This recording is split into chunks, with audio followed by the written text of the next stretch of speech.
Welcome to Planning Phase Syndicate. This is episode 98. We are 1 week away from pre-release, folks.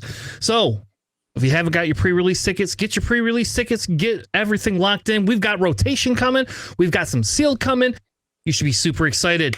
Tonight, we're going to be talking a little bit about a few new lists that we've put together for the Lawless in Time era, I guess is what we'll call it, right? After rotation. So we got a couple of like 4 lists that we've been putting together and playing around with.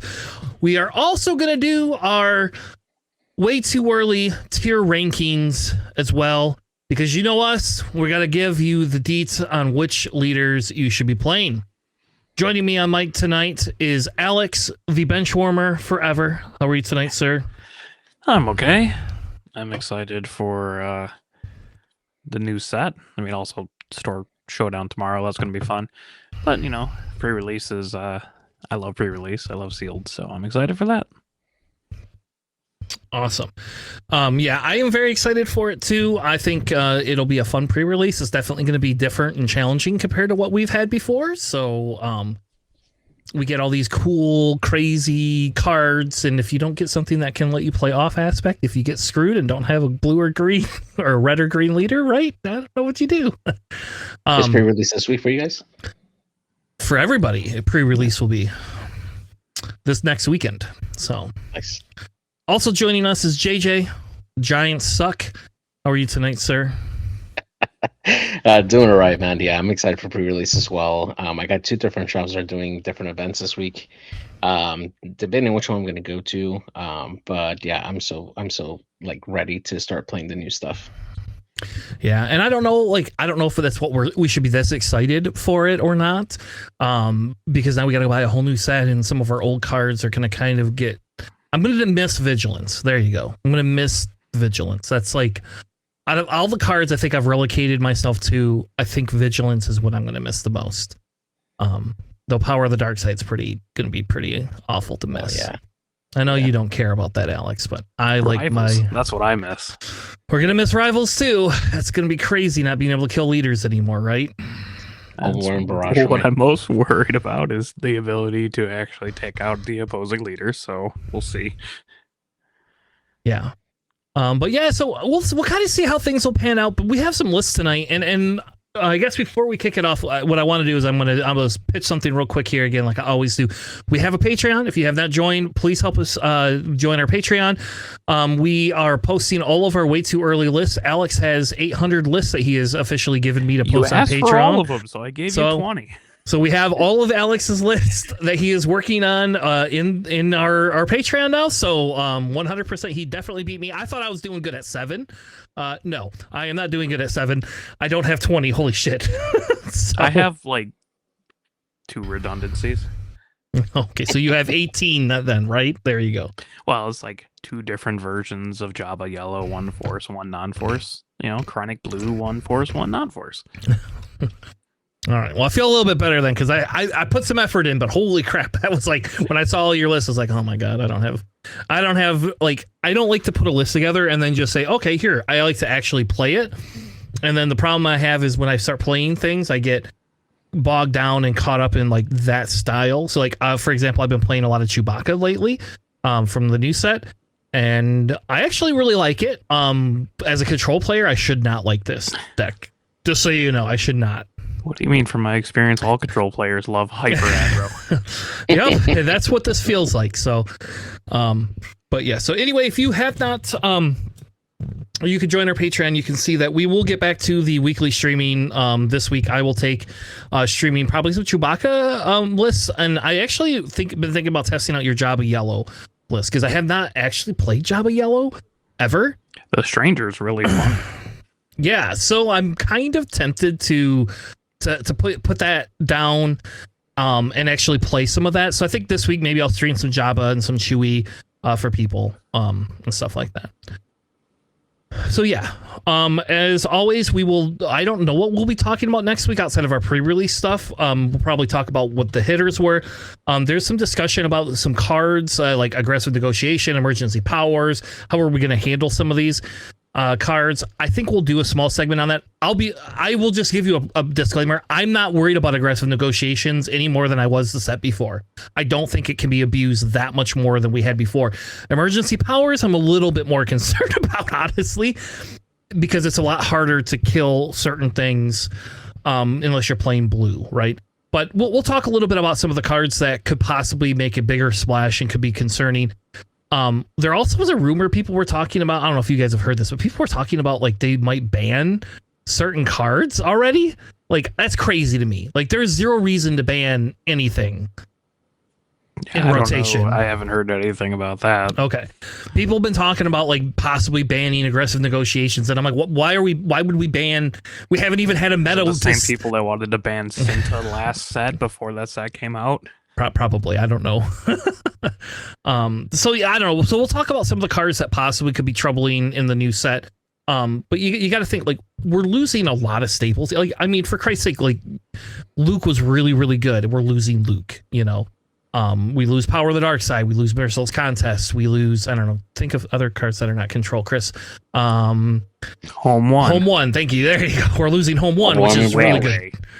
Yeah. Overwhelming Barrage. That's still kind of control-y. So Waylay. There you go. The Waylay is a bigger concern for me. Though I do have Yellow Falcon. Guile, I guess. Yeah, Yellow Falcon. So we're losing some of these other cards that, like, I think if people saw them now, they'd be like, oh my God, you have a card that comes in ready and it doesn't have to do anything, and it could come in on 3. Yeah. Like, I think people would be concerned about that now. So I don't know. We'll see. But let's move on and let's talk some lists, right? So we have some really cool lists that we decided that we've been playing around with online, and I wanted to kind of just talk a little bit about some new lists because I'm excited to list build right now. Like, it feels insanely open. Like, every time I sit down and build a list, I think, well, could I build this in these other 3 colors, right? Like, I'm tempted to build a Jabba Force list. How about that? There you go. Like, should we build a Jabba Force list? I don't know. Maybe. Might have a Jabba Yellow Force if we're talking about there we go. Secrets of Power Jabba. Yeah, Secrets of Power Jabba. That's the only Jabba, not the new Jabba. I haven't actually even played the new Jabba yet outside of when I played the pre-release, or not the pre-con deck. Like, I played the pre-con deck against the Leia pre-con deck, which, by the way, I'm sure you won. Not the Jabba. Interesting. Leia crushed, and we switched up. Me and my child switched them up, and Leia crushes the Jabba deck, just like aggressively crushes it. Anyway, so our first list on the docket tonight is a Piett red that JJ threw together.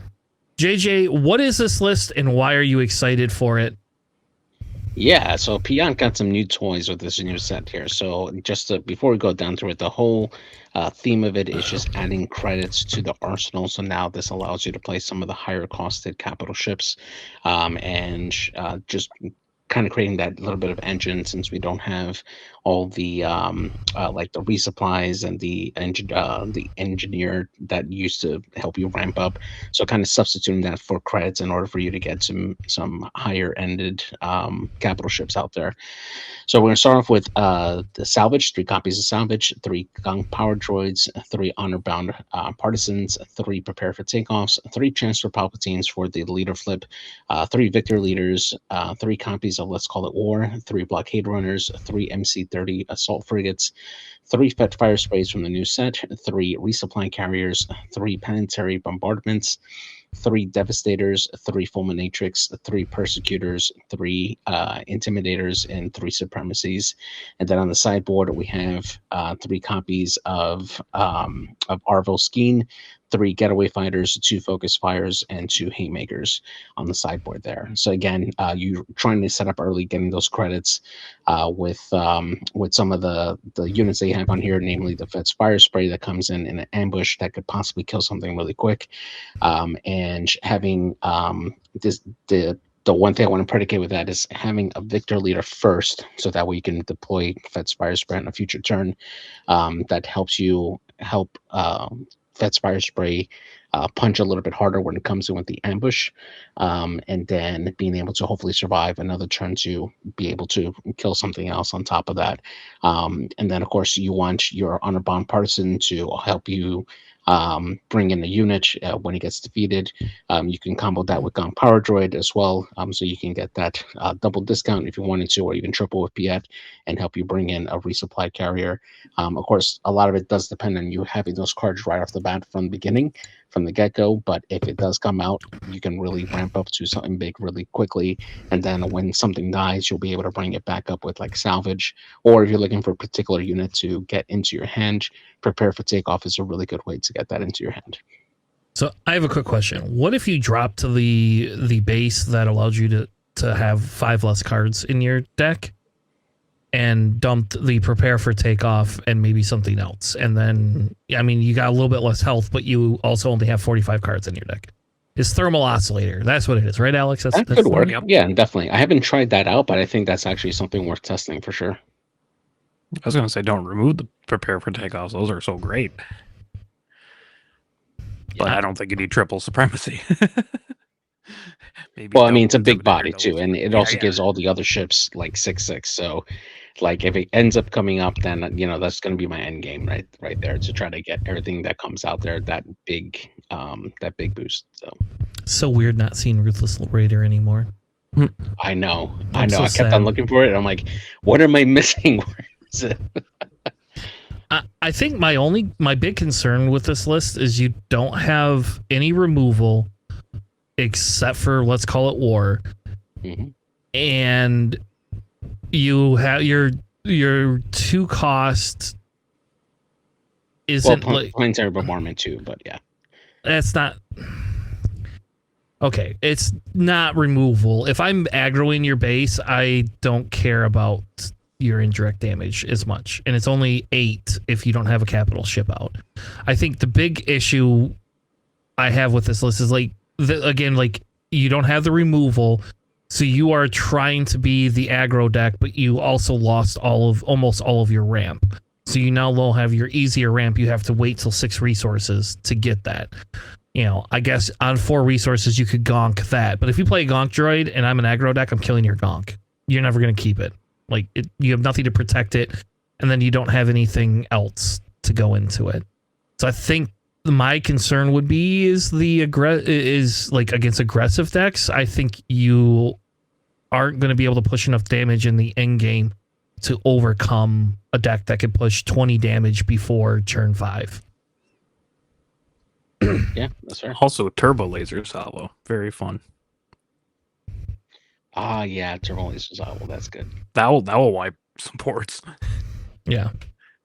And I think the other thing too is there a way to get more token creation in here, right? Like, is there stuff in red green that can give you token creation? Because like Dengar is the best you got there. Okay, because I think I understand your point in doing the token creation, but you were relying on one ship to give you token creation to get to your end game, and I don't think that strategy will work long term. Personally, like being able to pull those 3 cards that you need to create tokens. So I think you have to rely on maybe restabilizing some of that top end into some mid-range stuff that can help you with either token creation or destroying your opponent's units so that you live long enough to get to your top end. All right, yeah. All right. Anything else? No? No, that's it. All right, we'll move on. Alex has a green Force Lando. This is weird because we don't have... Where's our Qui-Gon, man? You have Qui-Gon? No Qui-Gon anymore? Now it's all Lando? I've got 2 different Qui-Gons in this deck. Just not the leader. All right, tell us about this deck. Yeah, Lando Green Force. Fun.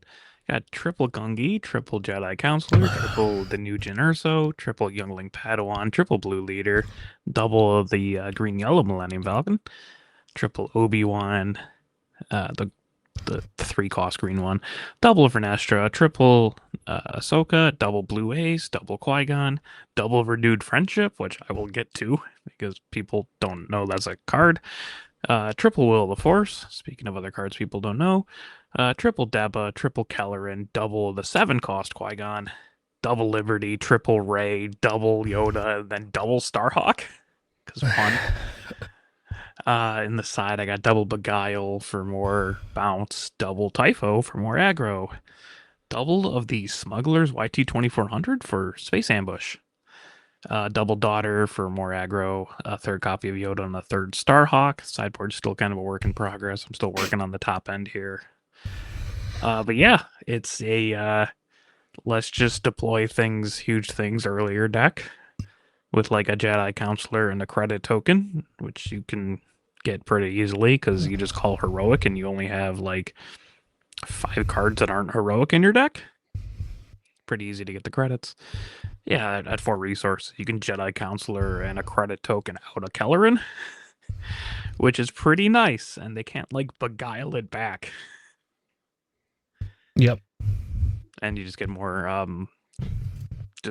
value. Also, Renewed Friendship, that is a 4-cost green heroic card. This is return a unit from your discard pile to your hand and create 2 spies.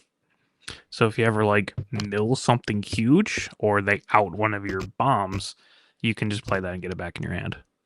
Nice. Yeah, so like Lando flip into a Starhawk is a funny line, because then like next turn you can just like play Kelleran for 4 and then play whatever he comes off for 3 less plus half price. So you can do like Kelleran into Ray and still have, I think, a resource left over or something obscene like that. You could also just play Ray, which you just can't out with control, which is really nice. The Liberty's huge. I mean, dropping Yoda early is also really nice. And like dropping Dappa at like, with the Jedi Counselor or 3 credits is really, really good, especially if they have something like the new Mandalorian unit, which just auto dies to it. Yeah, I think I gotta say that new Mandalorian unit is like the end all be all. It feels like everybody's running that stupid thing. Well, Dappa just kills it and lives. Yeah. I don't care how many cards you drew off of it. Also, Force of the Will, pay 4, bounce a unit. You don't have to spend the Force. Also, you can spend the Force and rip a card out of their hand after you bounce the unit for more Yoda triggers. Because your Yoda triggers are like Will the Force and Jedi Counselor and Vernestra, so it's not like a lot. You don't have as many as you could, right? But I think like the newer sets don't burn the Force like you do. Yeah, I'm not like explicitly trying to like dump a lot of Force with this deck. It's not like Qui-Gon where I was like intentionally triggering it as many times as I could. It's more like, oh, look, I can bounce their stuff and then blow something else up. Also, Millennium Falcon there for like space aggro decks, super good. Give their ship a -2 and then bump one of your ground units up for +2. Yeah, and your blue leader, you could bump your blue leader up, right, if it's on the ground, correct? Yes. So you could have like a 7/7 or 7/5 on the ground. Yep. Or like your Qui-Gon Sentinel, or I think I might swap an Ahsoka with a Qui-Gon, honestly. I find myself not playing Ahsoka nearly as much as I would hope. Yeah, I found that she's like unless we need to strip cards out of hands, like she's good for that, but if you don't need to strip cards, like I don't know if it's as beneficial as like what it used to be. I mean, if they're like dumping a lot of cards out of their hand or going pretty wide, Ahsoka's really, really good. Yeah, but you could almost that's exactly what I was gonna say. Put like Ahsoka's in the side and then put Typhos in main, right? And then bring Ahsoka's in against the other like decks you need her. Yeah, you already have Qui-Gon, and Qui-Gon's like really, really good with Lando too, because you can like stack the top card of the deck so you always know, but also like pitch a more useless card, because this deck like burns through his deck real fast. Because I'm just like constantly milling every turn, because you can kind of play under curve with this, especially if you have like a Jedi Counselor. Yeah, now you just need a Gonk Droid, I guess, baby, right? Like, put Gonk Droids in here too. I mean, like, I wish. No, I mean, like, I wouldn't have Jin in here if it was like if we had another good low drop Force unit. Yeah. But like, Jin's fine. Yeah, she's sneaky good. How about that? Like, it's a utility card. Yeah, she's been a lot better in my testing in Lando than she had, I thought, originally when I saw her. The exhaust is nice. The experience is like cool. I guess I didn't have anything to exhaust. Now she's just a 3/3, but I still kind of want the Force. Yeah. I like it. I think it's cool. It's definitely different. And then you don't have the you don't have like the 1 cost create a credit token or the what's the 5 cost create 3 credit token. Yeah, no, It's like, no, I don't need any of those. You just call hero on your own deck. It will work almost every single time. So you all want to hear a stupid Tanner story? Tanner first started playing Lando, and I couldn't figure out that you could use heroic because I couldn't read past the top 4 colors, and I just kept calling the wrong color, and I got frustrated and thought Lando was trash, so I stopped playing Lando. And then Alex correctively pointed out that you can call hero or villain or hero with it, or if they're playing villain, you could call villain with it. And Lando got 1,000,000 times better. I was like, oh, I actually can do things. I always have a credit token now. Yep, it's not hard to generate credit tokens. All right, let's move on to the next one that we have. We have a Boba Fett list that Sam submitted. Boba Fett red. He is using the 27 health base. So this is a double red without double red cards in it. Yep. It pre-show talking, he's like, oh yeah, I guess I'll make it a blue base or a yellow base so I can play one of those off aspect cards for normal cost. Yeah. He has in here 3 Allegiant General Prides, 3 BT1s, 3 of the Strike Ships, 2 Cyrils, 3 of the Warrior Clan. Is it Odin? I wish it was Odo. As Okay. Ordo. 3 stay on targets, 3 000s. I just love that they put 000 in this game. Yeah. 4 sets too late, but sure. Yep. 2 Academy Disciplinarians, 3 of the droid missile platforms, 2, of the, I don't know what that, Hunting assassin droid. Hunting assassin droid, thank you. 2 of the hyena bombers, 2 aggressive negotiations, 3 let's call it war, 3 of the set 4 Fett's fire spray. We now have to like actually say these things. 2 IG 2000s, 3 punishing ones, 2 of the Shadow cloaking, which that's the one that lets you ready a unit and give it a shield. Yep, seems really good for pilots. And then 3 Synthicaz, 2 Vader pilot, 2 of the yellow Grand Admiral Thrawn, and 2 Devastators. And now I don't have to preface Devastator by the color anymore because we only have 1 Devastator, baby. I will say I had been playing around with a red Boba double red 2, and it was only for the fire spray. The double red relentless fire spray, and now that I don't think Papanoida. I don't. In this deck, I don't like it. I agree with you. Like, I think he's fine, but he just is not insanely impactful. And anytime anyone draws cards, which is kind of a thing. I don't know. I guess if there's a ton of card draw, then it will be worth running double red for it. But I've actually kind of moved towards either green or yellow just because I get access to things better. He also is not running emergency powers off aspect, which I think is crazy to me. Because if I'm going to run a 27 health base, I'm running emergency powers or something that's like so impactful that like it's worth losing 3 health for. You had also mentioned, I think earlier, that Lake County could be used with this deck. Yep. But if he uses Lake County, he definitely has to dump those other 2. Like, I don't think you're paying 9 for Thrawn in this deck. I don't think you need Thrawn. Thrawn's just a fun. Yeah, I don't think I'd be paying 7 for Thrawn in this kind of deck. I wouldn't either personally, but I mean, it's fine, I guess. This is definitely different than my Boba Red. I have a Boba Red too. But like I said, I've slowly switched to just playing green. So I get the green red aspect cards because those are actually pretty good. Like Cyril Karn sucks compared to some of those cards. We'll just put it that way. Like, he is not worth being able to play some of those other like insane green red cards.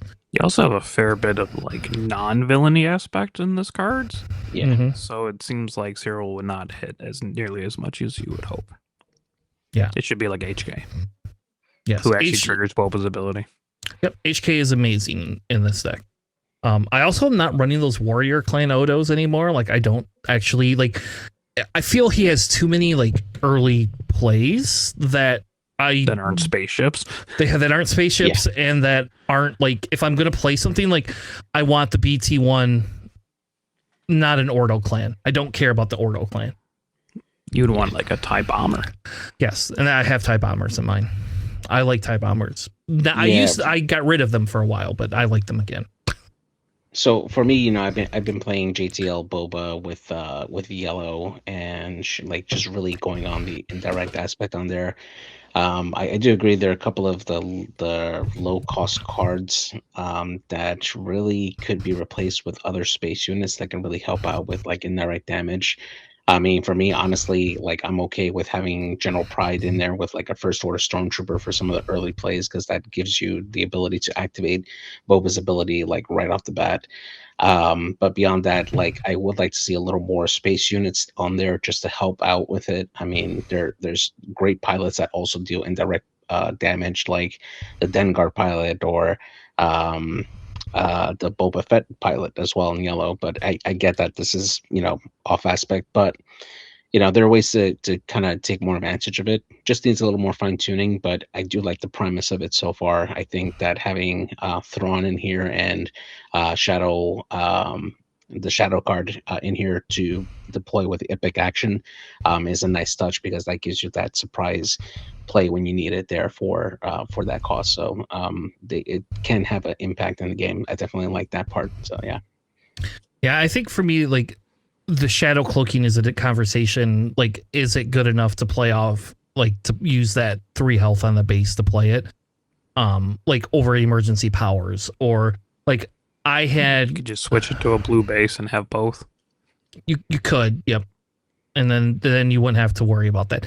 I like in mine, my first draft is completely changed. Like I was originally running Crosshair, and I've kind of just dumped Crosshair. Like I don't find Crosshair very impactful anymore. But I have like the HKs. I ended up dumping Cyril. I went to like a TIE bomber in there as well to have like a secondary ship for turn 1 plays. So I'll be honest, I don't like the Hyena Bomber, if we're being honest. I don't actually like that card at all. Yep. But that's just me. It at least triggers Boba's ability. That is the best thing I could say about it. Exactly. Yeah. But is also no topple. Yep, and mine, I have 3 topple the summit. Like that's just more important to me than anything else. like if you're gonna run this deck, like let's run topple the summit, because I actually like it better than Cinta. How about that? Like I almost would, if I had to make a choice between cutting the 2 of them, I would cut Cinta before I cut topple the summit. I agree. But yeah, I feel that we're probably he'll want to move this to a little bit more logical, like get rid of some of these other cards and move it to a different color base and call it a day. So, all right, the last one that we have, and you can critique the hell out of me for this one, is my Chewbacca list. And no, this is not on Patreon, folks. You should join our Patreon. I have some other cool lists on there. I will add this to our Patreon, but this is what I've been jamming a lot. And this was kind of like how I am trying to play hero now, because I'm struggling being stuck in a villain only world and losing some of my villain desire. Now, Alex and I talked a little bit before the show, and Alex is going a little bit different direction with more 1s and 3 drops and doing like the whole odd cost thing. And I think that is 100% valid, and that can easily be something that we do. Like you could take this list and make it that. Like R2D2 is kind of, I don't know, okay, I guess. Like it's really there for the 1 drop, and if I'm going to play some of that, maybe I should maybe I should switch some of the 2 costs out of there. I think we were talking out a little bit earlier, like before the cast, about that the rookie rocket jumper, the 2/1 for 1 that you can pay an extra and give it a shield is actually a pretty solid first turn play if you have no other 1 drops. Yes. And it probably is better than the R2D2, if we're being honest. I do say R2D2 is nice because I do try to have a little bit more space in here, but like I fit the black 1 in there specifically for the pilots, and like Black one probably could go away because we don't have Poe. Like, he doesn't trigger as well without Poe. I mean, it's still fine because it's still like if you put R2D2, it's still a 4, a 4/4, right? I mean, it's still a decent ship. But anyway, I guess let me go through the deck and then we'll critique Tanner's list. And again, the sideboard is up for discussion. We'll just put it that way. This is my anti aggro, or my anti if you play control against me or something like that sideboard. But I've never tested it. So I have 3 of the 1-cost A-Wings, 3 BD1s, 3 Crackshot V-Wings, 3, I don't know what that is, inspired something or other. Inspired recruit. The 3/1. Yeah. 3 R2D2, the 1-cost white colored ones, 3 Y-Wings, the pilot ones, yeah. 3 Y-Wings, yellow Y-Wings, 3 of those are, what is that, commerce? Commence the festivities. Commence the festivities, and we'll talk about why that card is actually like very key to this deck. They designed it for Chewbacca, I'm sure. Yeah, even though it's got huts on it though. It's got huts on it. All right. 2 black ones, 3 Karis Nemix, 3 of the Outer Ring Constables, 2 of the Axe Frigates. The Axe Frigates, which we'll talk about that, why I picked that. I have 2 Bowsheks, 3 Red 5s, 3 Haulers, 2 Aggressive Negotiations, 3 Beguiles, 3 Han Solo pilots, 2 Kit's Aether Sprite, which we'll talk about that too, why I am in love with that card, and 3 Rose Ticos, because I love Rose Tico. I do not know how many games that card has specifically won me. It is the better Cassian of the world, right? Except for I can't smuggle Corellian Hound. Or a better Corellian Hound, yeah. My sideboard is 3 Arvals, 2 Galens, 2 of the Guerrilla Attack Pod, Guerrilla Attack Pods. Oh my God, Guerrilla Soldiers, and 3 Let's Call It War. So the Commerce card is crazy with Chewbacca, because when Chewbacca, so what I didn't like about Chewbacca originally is the fact that like you had to burn the resource and you get it back and blah blah blah. But when you tap your resources, right, so you can spend a resource, then you can burn it, that commence the whatever it's called. Commence the festivities. Yeah, commence the festivities. That activates. Like now you're 1 resource less than everybody else, and you do that once, and you're always going to be 1 resource less. I have 0 other ramp cards in this deck. Like there's no champs, though. That's a whole different conversation. I actually think this probably needs champ at minimum in the sideboard. Horn either. No, I don't have any broken horns. Broken horn. What? Yeah, that card kind of designed for Chewbacca. Oh. The 5-cost 5/4 red yellow. When played, if you have fewer cards in hand than your opponent, you draw 1. If you have fewer resources, you put the top card of your deck into the resources. Oh no, I don't have that card. Nope, I didn't even know that card existed. I didn't even think about that broken horn. That's actually that's the whole point, right? Like you have less resources, so you just keep ramping with those cards that additionally let you ramp. I think I only ever read the first part of it and then just stopped because I could not remember the second part of that card. Man, that's a great call. I like that broken horn. But the Commence the Festivities is just so good because you almost always get +2, and it's a Saboteur. It's like my breaking in all over again, and because we've lost all these pumps, it's a very awesome, like easy to use pump type thing. For it. Now, the Axe Never Forgets is my card that nobody else seems to like that card. I've been playing that card all the time. And I will say if we switch to the 1/3 Han Solo's dice card, that might have to go, but that card is just so good because if they play something and upgrade it, turn 1 and 2, it's gone. Like I played so Luke and Poe's have been super popular all of a sudden again. And somebody does their Poe, flips their Poe onto their black 1, you play that card. They no longer have a Poe attached, and they've just wasted most of their turn.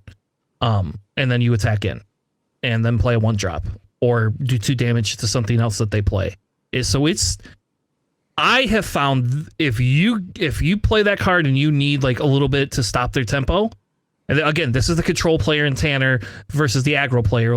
I like that card because I'm using it as a tempo deduction. Plus, I can still play a 1-drop in the same turn. Now that you told me about that broken horn card, I'm now very interested in that card too. My only issue with the X-Frigis, especially at 2 copies, is that like it's only kind of good for like the very early first turn drops. So if you don't have it by the time, it's just kind of a dead draw, which is not exactly what I want in an aggro deck. Yeah. Also, if you dump it off Boshek or whatever, you ain't getting it back. Nope, that is very true. You dump it off Boshek, you lose it. I have found that I only need one of them, but I like the 2 just so that I'm guaranteed to get it. Yeah. But you could run 3 if you really wanted to, right? Like, you also have triple Beguile, right? So like, yes. You also still have the hand bounds for those earlier things. That's a lot more flexible. Yes. So that's my deck. There you go. Anybody, we can talk about the deck if you have other suggestions other than the big horn. Broken horn. I have Luke in mine as well. Yeah. And I have like the Solston Sapper, the 3-cost 4/2 Overwhelm Ambush. Yeah, it just helps push more damage through, and also it's pretty cheap, and it wipes out a lot of things with that 4 attack. It'll kill pretty much any first turn play of theirs. Which is probably a good. That's probably worth putting or considering. I mean, like, I'll be honest, like, Karis is always amazing as a card, but like, she's not as broken if we don't have control. Like, you don't need her if we don't really have a lot of control. In the future, still a guy. Karis is still a guy. Yeah. Okay. He looks like a girl. There you go. Yeah, that artwork doesn't do it justice, but I have a really hard time not running Outer Run Constable either, even though technically, right, we probably don't need to be that worried about upgrades. I have them in the side. Like, I have that card because it's really good. So you also mentioned before the podcast that you do like use Chewbacca's ability fairly frequently. Mm-hmm. Do you know of a card called Collateral Damage? Nope. What does that do? Yeah, so let me just pull it up so I get the exact wording for it. But it is a 3-cost, do 2 damage to a unit, then do 2 damage to a base or another unit in the same area. It's like a 1 less damage, let's call it war, but always active, and also you can hit their base or one of your own units. I don't know why I'd hit my own unit though. If you have like Ogdo, I mean, it's not like relevant in this one, but like, or like you need it to die, or it's like one of your Galen Ursos that they gave to you or something. Like there's uses for it, but like if you're using Chewbacca's ability to damage things, Collateral Damage is also pretty nice to have, and it's a 3-cost. Yeah, so you know what deck does not like Galen, or you don't want to play Galen Urso against? Tobias Beckett. Well, Tobias Beckett. Like, just there you go. That's crazy, right? Like, I didn't even think about that. I played against a Tobias Beckett. I put that in. That's when I decided to move it to the sideboard because I was running into too many Tobiases, and he just kept going, well, here you go. You get it back. And I'll be like, oh, shit, I don't know how to get rid of this now. Yeah. He gives it back to you and gets a credit off of it. Yep. And you just cry a little bit. I mean, quite a bit, actually, especially because now they're getting all that extra benefit from it. Yep. So yeah, so I think those are good suggestions that I can look at. I try to make this a little bit more spacey because that's, I'm missing. I think Chewbacca might be better than Han 4 Tarkin or Han 4 pilot deck. But I don't know, and that's just because I think we've lost so many ships compared to what we had before that are like insanely good. Like, somebody asked me why I wasn't running the Falcon in here. Like, well, what pilots do you have? I mean, you have Han and a little bit of Boshek and R2D2, which is fine, but that's what. So to me, it felt underwhelming for 3. Yeah. Like, I just didn't. I found I never wanted to ever play it. I mean, you also have the Hauler, so that like kind of takes its spot. I have the Ebon Hawk for more damage output. Yeah, and which would be fine. You could put the Ebon Hawk. Like, that was originally in my sideboard. And it is a consideration. Like, it might be better than the Sold AT Hauler. I think a lot of it just depends on how much like space destruction we see. Because I found that if I upgrade that stolen AT Hauler with Han or Boshek, it's pretty hard to kill. Like they have to do a really good job, and we don't have the Space Sentinel that we used to have, right? Like I don't have to worry about a Bright Hope just coming down the next turn and me crying a little bit because they don't have Bright Hopes anymore. I mean, sure, they can axe forget you as well. That'd be funny. Don't tell anybody else that card exists. So That's okay. I mean, I think the other axe one is better, but no, but nobody else is playing that card. It's literally just me. I think the only really, one. I see it occasionally on the theory crafts of my buddies. All right. Well, I think that's enough lists for tonight. That was exciting. It was fun. It's fun to do lists. So we'll probably have more of them for you in the future as we go through. Now on to the exciting parts. Let's do some tier leader list rankings. We're going to argue so much. I can already feel it. It's going to be a slog fest of us arguing. But I thought we should do this now. Because if we wait too long and then everybody will flush the meta out and then we can't say we told you so. So, where do you guys want to start? Who wants to go first? Has anybody heard back from Sam if he sent the list over? Nope. Okay. So we were going to go without Sam. These are the tiers I have. I have God tier. I have a playable tier, potentially playable, for fun, and who in God's green earth created this. And I did make it green so that I can say that verbiage all the time. Yes. So who wants to go first? I guess I can go first. All right, let's go, Alex. Come on. I don't want to go first because you're going to kill me. I think this one is the worst leader in this set. I'll go with the client at whatever bottom tier you have. The bottom of bottomest tier. So this is not even a for fun client that we can play? Nope. Okay.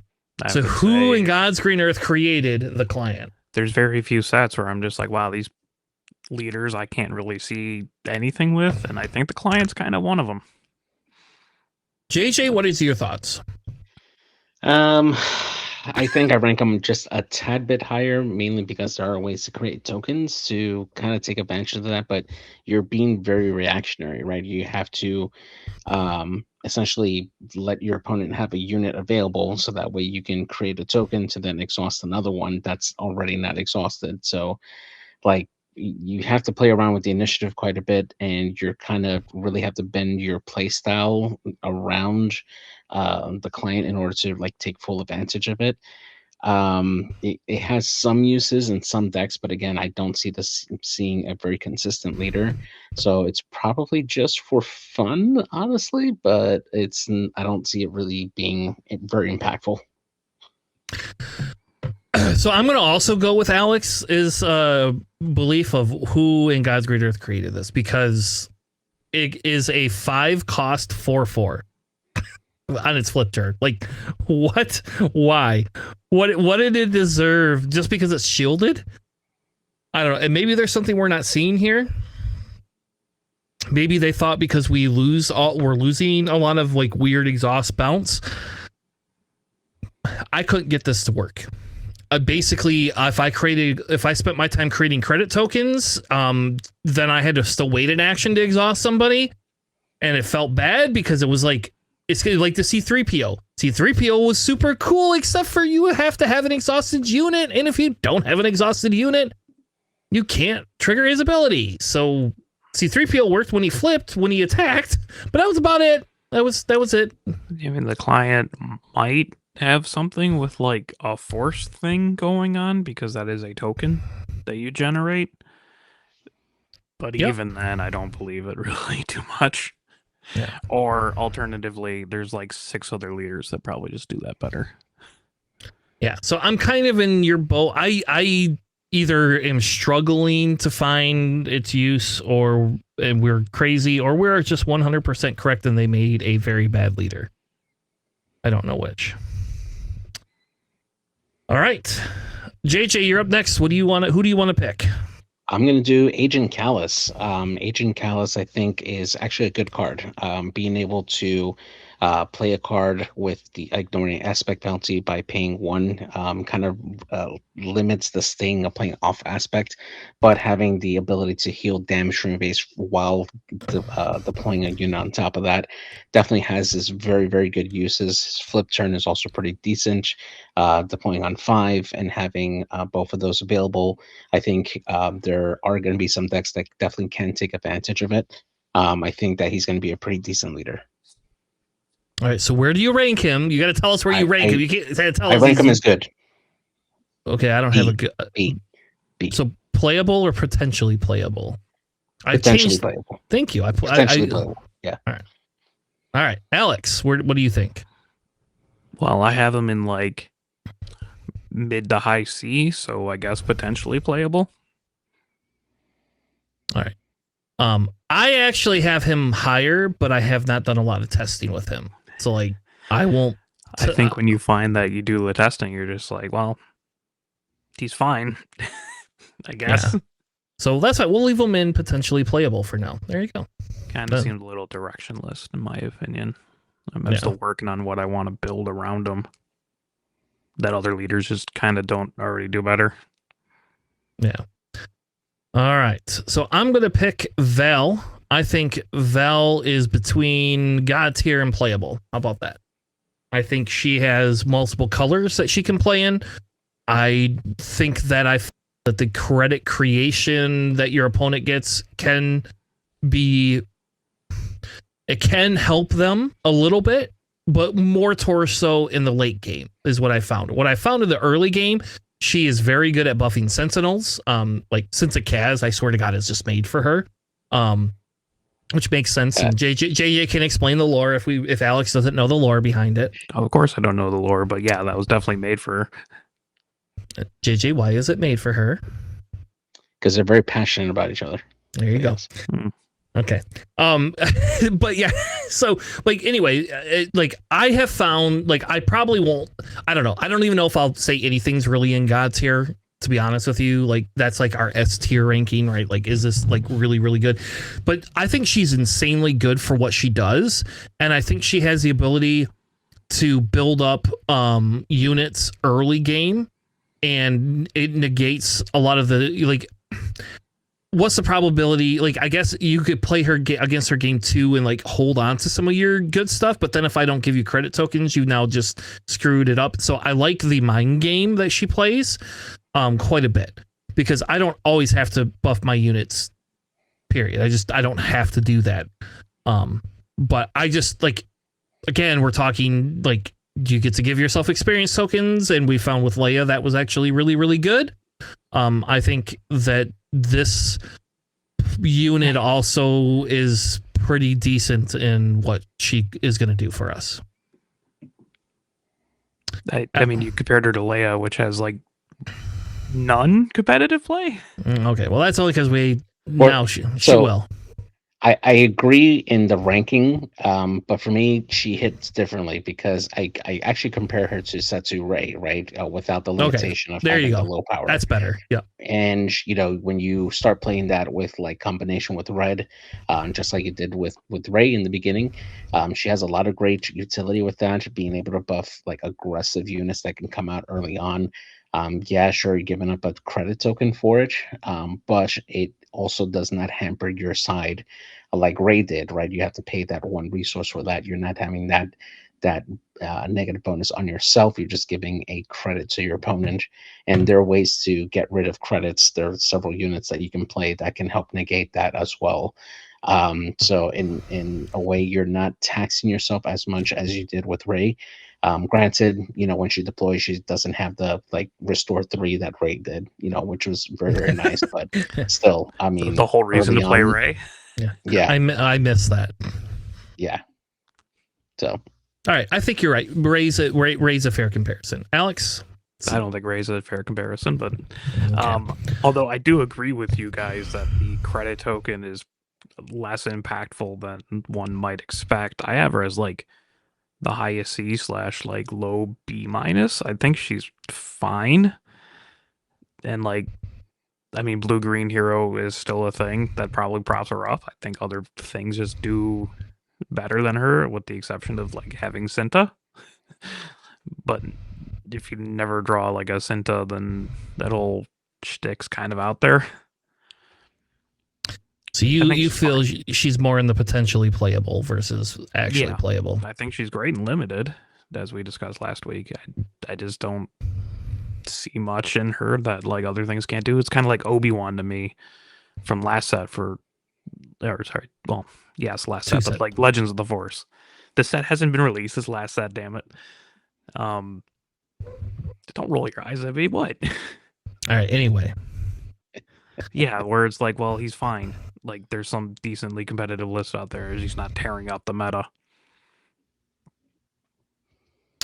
all right. Alex, you're up. Which one do you want to select? For now, I will grant you this for now. But as we build up, if I don't have more in this middle tier, I'm moving her up. I wish we had Sam. Sam could be our tiebreaker. 4-person tiebreaker. Mhm. Leia. I will have Leia as the other basically unplayable leader in this set, in my opinion. I don't think her ability is particularly good. It's very expensive for what it does, and her leader flip's terrible. Like, at most you get, I mean, like, you have to play like different colors, which I'm not convinced is like incredible, especially with Leia's ability. And that I mean, like, I'm not sure if I need to justify that even more. I don't see many redeeming things with her. I'll be honest. I don't really either. I kind of like she was very good like in her pre-con deck against Jabba, but I don't think she holds up against Like, anything I'm else. not exactly sure what she does better than like Hera. Hera at least kind of enables that rainbow strategy more than Leia. I mean, I guess you have less payoff because you're not like pumping things, but you also have a board because you're not paying 2 to pump a unit. Yeah, basically you're paying 2 and you have to have all these other multicolored things and you have to be able to figure out a way to discount them enough to play multiple ones, and it's just not feasible. I don't think it's long-term feasible. I don't know if I would say she's so unplayable, but I'm kind of in the same boat as you. I think I don't really think there's much redeeming quality. I think she's better than the client. How about that? I'll say that. Like, I think she's better than the client. I would play her over the client if I had to. I think I would as well, but I'm not. That's kind of a meaningless statement. JJ, share your thoughts.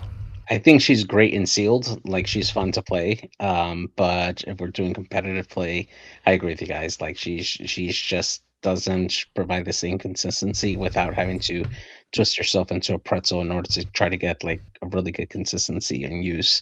And for her deploy as well, absolutely agree. She basically feels like a really basic unit on her deploy turn, and doesn't feel like she's going to really impact the game when she does. So for that, I think, yeah, definitely in the lower tier. All right, JJ, you're up next. Gotta go with Jin Urso. I think she's definitely in the top tier. I mean, she allows you to play very wide. You can play a lot of smaller, cheaper costed units, and then if they get defeated, you're drawing cards back into your hand, so you can continue to play more units. So you're usually steadily getting cards into your hand if your opponent decides to try to eliminate your units while you're focusing all your damage into your opponent's base. So she can be very, very consistent in bringing out units. It's very easy to have a very, very good rebel themed deck with Jyn Erso and put consistent damage with her. So I think that she's top tier. She's good. Alex, I'm gonna save mine. I have a controversial take on her. So I hear so many people say that she's like top tier. I don't like hate that take. I don't see like the super hype about it. I mean, like, red seems like the natural fit. You're probably not using Jyn Erso's ability super early on because you probably want to pay on curve, and I'm not sure how many good rebel units exist that are like super cheap, that are impactful, but like her flip turn's good. I mean, she sticks around. She's a 3/6 for 5 and like draws you cards. So she's probably, I mean, I would assume she'd be really good into control. But like, I don't know. I have her in like high B, low A, but I haven't really done anything with her yet. Yep. So that's more speculative. So I will also say I don't think she's like an S tier leader in any way, shape, or form. Like, I don't think this aggressive negotiations Jin is all it's cracked up to be. If we're being perfectly honest, like, I think the other units that Hero Blue can play are great, but there's other leaders that also can do these things. And like, we had Cassian in set 1 for Christ's sake, and he was not that good. And yes, she comes out of churn earlier, so yes, she has a different impact. But like, you're paying 1 to draw a card. You pay 1 to draw a card. There you go. But it's any card, which is nice because it's not like as restrictive as a lot of the other ones, like Padme or anything, right? Sure. So Cassian was pay 1 to get a card, and nobody cared. Nobody played him. His was just draw the top. This is like look at the top 3 and draw 1. So I guess it's more flexible. Like, I don't like. I consciously cannot give her S tier. Like, shit. Okay, good. Whew. Thought we lost it for a second there. I will put her in an A tier, like a playable tier. I think she is 100% playable. I think she's good at what she can do, but I think like the aggressive negotiation, let's draw cards gimmick is a little overrated, personally. Not sure if there's like a better blue heroic unit like leader in this like block, because JTL has Rose and Lando. Legends has Ahsoka and Kanan. Secrets has Satine and Leia. So like, and then this one is like Vel and Jin, which I think are just better than most of those other ones. So like, if you're doing like blue hero specifically for like the leader, I don't think she's a bad pick. No, I don't think, again, I don't think she's awful. Everybody thinks she's the best leader that we're getting, and I do not feel that. I have beat on a lot of Jins. We'll just put it that way. So, all right. Who do I want to pick next? Oh, should we get Han Solo out of the way? I'm going to put Han Solo as a for fun leader. There you go. I don't know. I don't think he's so bad that you can't have fun playing him, but I have to defeat a credit token to do anything. It costs me money to do it, or an action, to do it. It deals 1 damage. I will say his flip churn is decent because he is a 4/5 for 5, and he has Saboteur. But like, in the long run of things, he's still 5 health. And while I won't be able to I no longer can say certain cards any longer kill him. Oh, you can. But there is a charge with treason. Yep, I was gonna say there is a red card that if you have red cards in your hand, it just automatically kills him for 5, and it costs 4, and so you can easily afford it when he flips. And like, his on attack is, like, defeat any number of friendly tokens and deal damage to a unit equal to the number defeated this way. And I feel like if he just was more impactful in like some of his other stuff and was like a late deploy leader, I think he would be fine, but he's not. And the best thing about him is the Saboteur. So I think he's a good for fun. Like, I will bring him to locals and play him at locals just because I think it's fun, but I don't think he'll ever be even potentially competitive at this time. At this set, at least. I would play him over the Client and Leia. And that's it from this set. I think he's the 3rd worst leader. I don't like him at all. I mean, again, you kind of get the Client thing where it's like, well, if you use like a force space, you can convert the force into like a ping damage.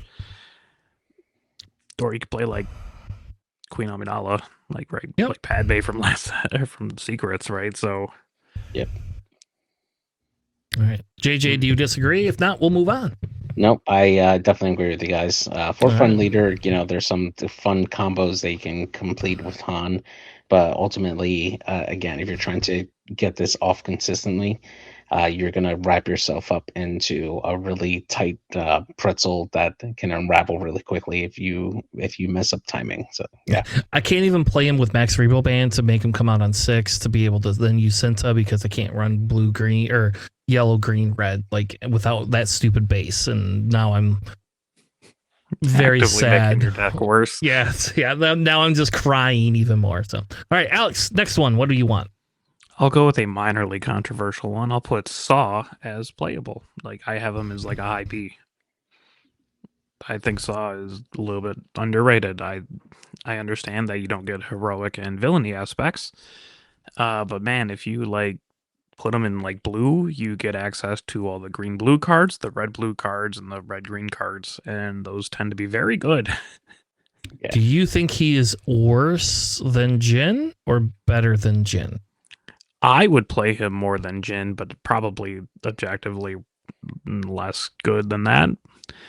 But I think he's a better aggressive. Well, I'm not sure if he's better, but like you can do aggressive negotiations shtick with Jin Urso with Saw as well, because none of the hero cards are the ones drawing outside of like the Red Squadron to do damage draw card thing. Mm-hmm. But you also have access to like green red and like benthic 2 tubes and like the hammerhead. That hammerhead, if they have a space unit, you just do like 10 damage and overwhelm. It's really silly. His ability is a lot more relevant. I mean, like Twilight Anakin, right? Like the really good Yes. thing was that you can trade up. This also trades up and gets overwhelm. Yeah. But it kills the unit. But like that's kind of what you're doing with Anakin by and large the whole time, anyways. So you might as well get overwhelm damage out of it. All right. JJ? I have him in the same ranking. I think he is really good, and I do agree with Alex having access to all those green red and green blue like cards really helps set up its arsenal. He can be pretty consistent. You can pick and choose what you want. Definitely could be really good with some of the higher health units in blue that can survive and put in damage with overwhelm as you build them up. There are a lot of good ways to get experience onto your units to make them even bigger hitters. There's a lot of different gear they can add on it. Like there's a lot of great ways to really build out Saul's deck. Consistency wise, because you have to do that, it does hamper him a little bit in putting out damage. Of course, it really does depend on what you're facing, but he is definitely very, very much playable, but I think is below Jin Urso for sure. Yellow is kind of interesting with him because like the Legacy Run and Commandeer exist. Yeah. Am I okay? So I'm gonna. I don't know if your take, Alex, was super controversial because I actually think he's Okay. better than Jin. Like I'll be honest, like I actually think he's better than Jin.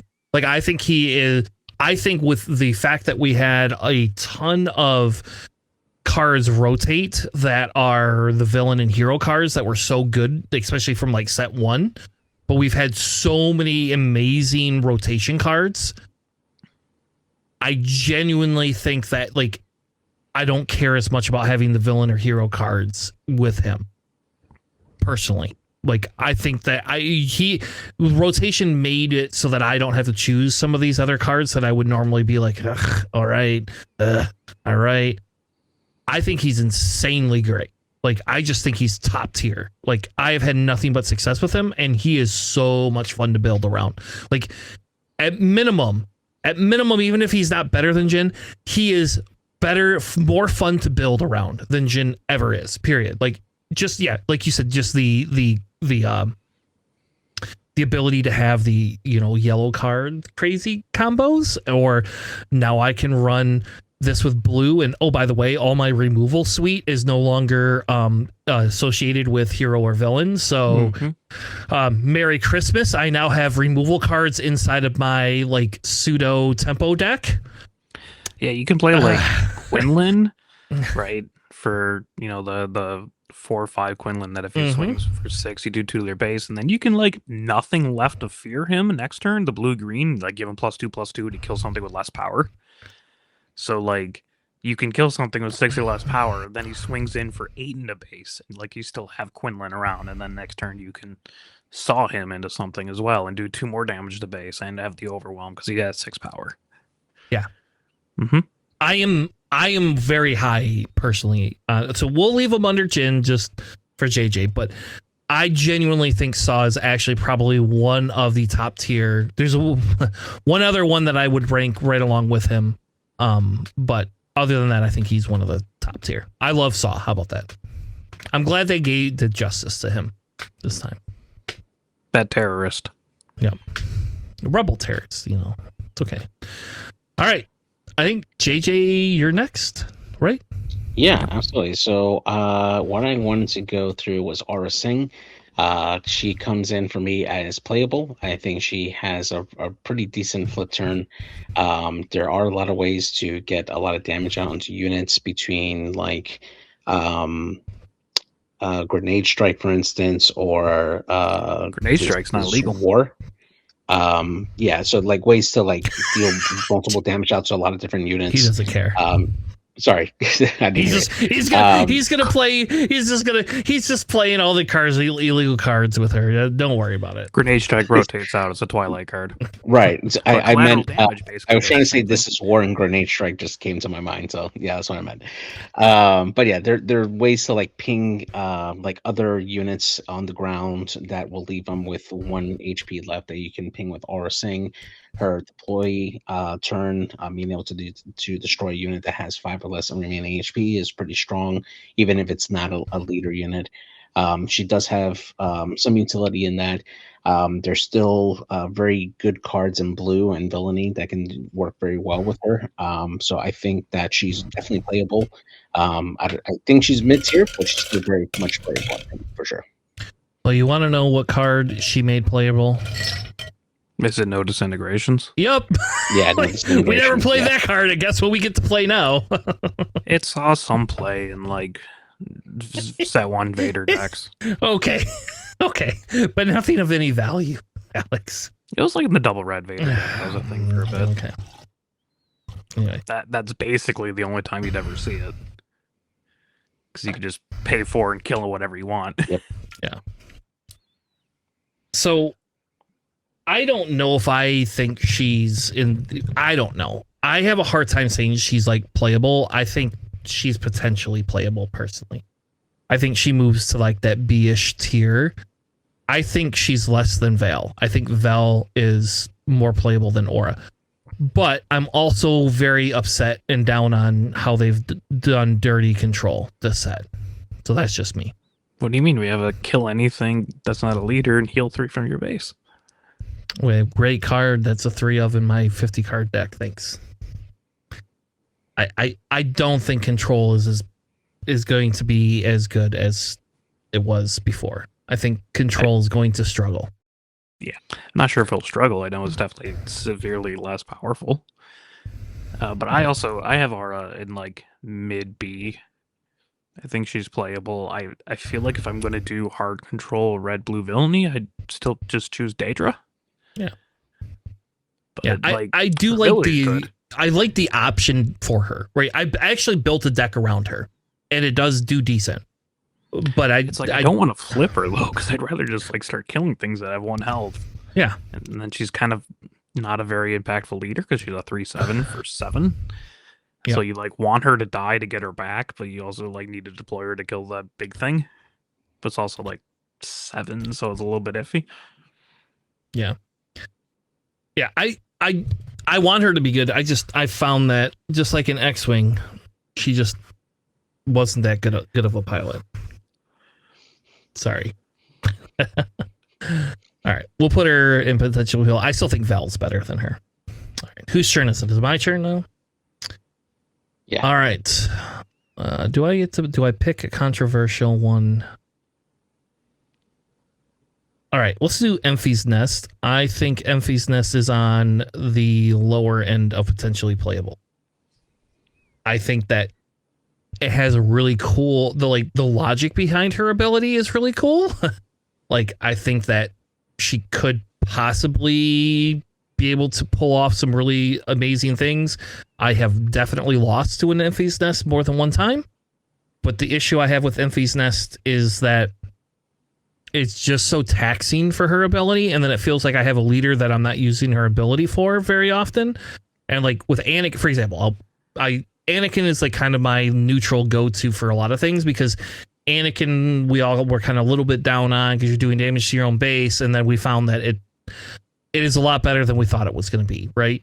And I feel that Enfys Nest doesn't hit that Anakin tier because I have a hard time spending the money on the when played actions as much.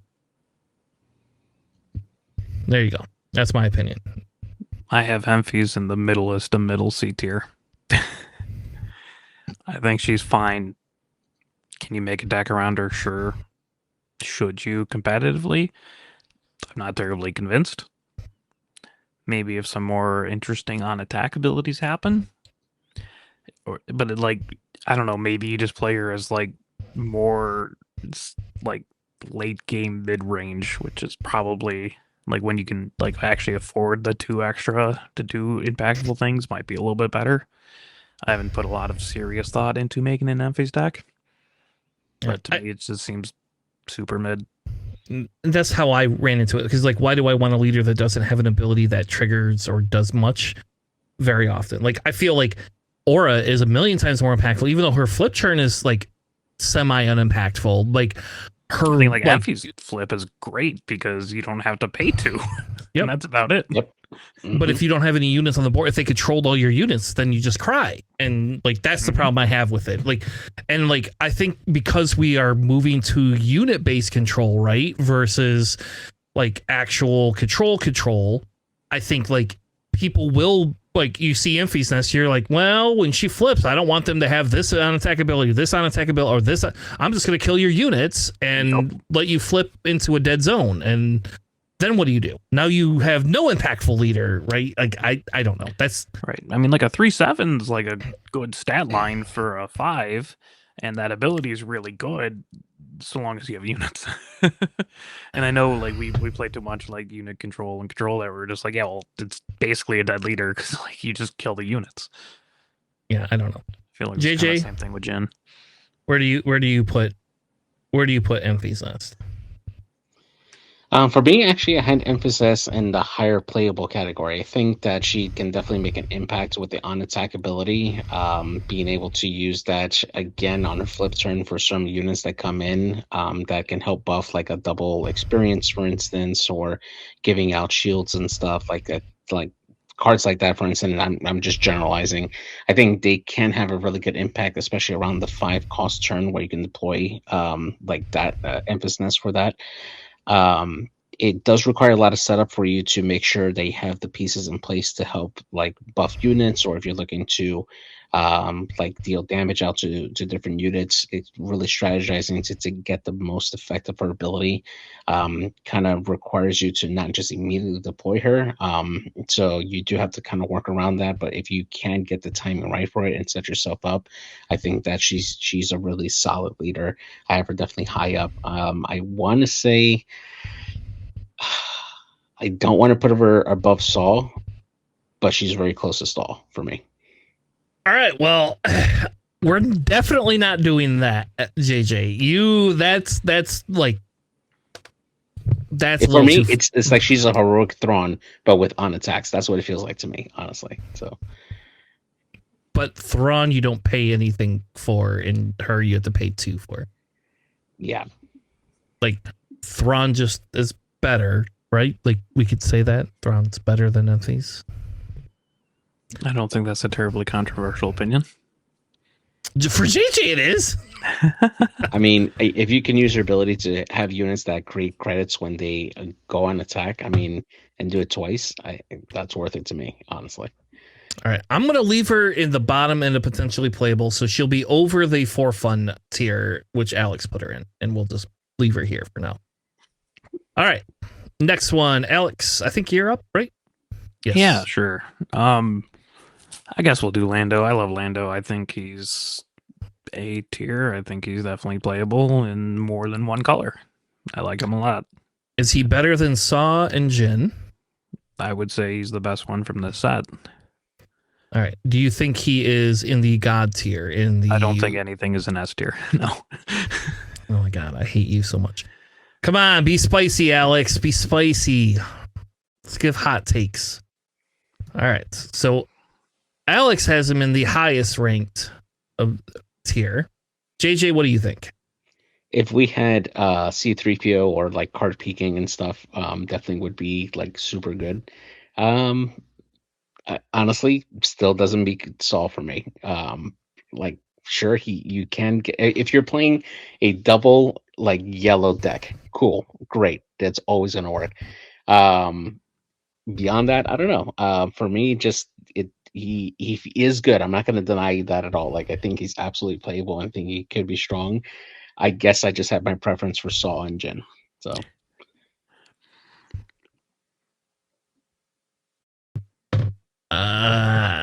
I think here's the problem. I would rank Saw over Lando personally, but I would rank both of them over Jin if I had it my way.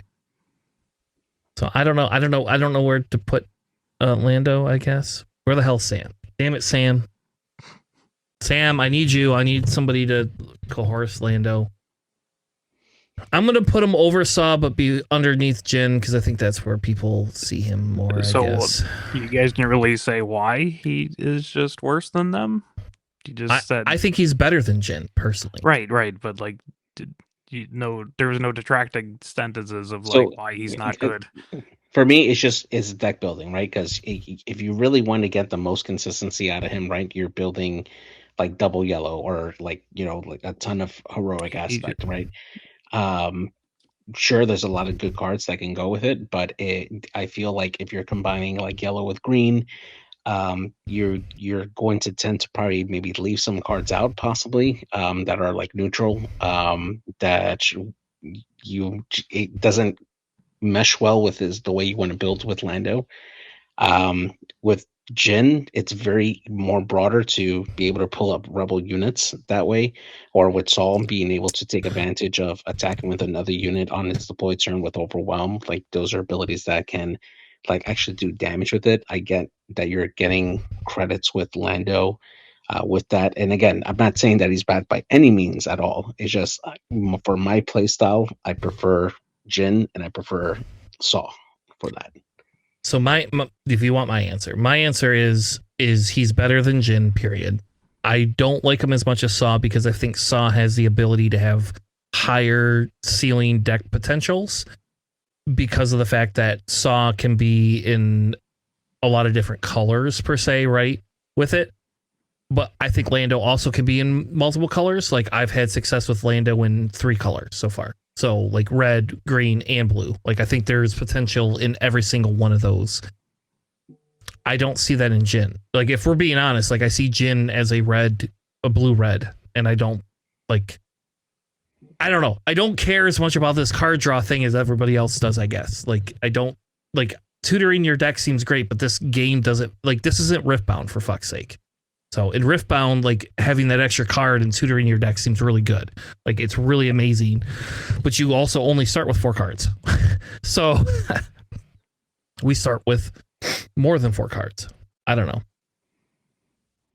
I'll leave them at the high end for now, and we'll come back to it. How about that? Yeah, no, that's fine. I don't really care where you put him. I was just like, you guys didn't really say why he would be worse than other things, so I just wanted to have you guys elaborate. That's all. For me, it's I feel like if we have to talk about like who the top ones are, like I feel like it's Saw, another one that we haven't done, and then Lando. That's kind of how I see it. But Lando is going to give you the cheats that we had with Han 1, right? Like Han 1 and Han 2 had cheating abilities. Lando's the guy that gives you the new cheating resource ability. So he's going to be very good because of that. And he looks cool because, we all know that's the best Lando. Not the showcase, unfortunately. Not the showcase, no. But that's the best Lando. Like that's like I love that guy. He's one of my favorite. Donald Glover. Yeah, he's one of my favorite actors. He really is. I love Donald Glover so much. Okay, let's keep moving because I don't want to spend hours fanning out over it. Donald Glover is an amazing artist. He's an amazing like actor. I just like he's like threefold, baby. All right, sorry. All right, JJ, what's your next one? So we're gonna go with Boba Fett. I like him a lot. I just wish that we had a lot more bounty hunters in that can really make a big impact to really take advantage of Boba's ability. Probably will get better in future sets. Or if we're playing Eternal, some of the set 2 bounty hunters are excellent. But if we're looking just for the current set right now, low playable, I would say. Like C or high C, low B. If I'm gonna like put him somewhere, that's where I have him at.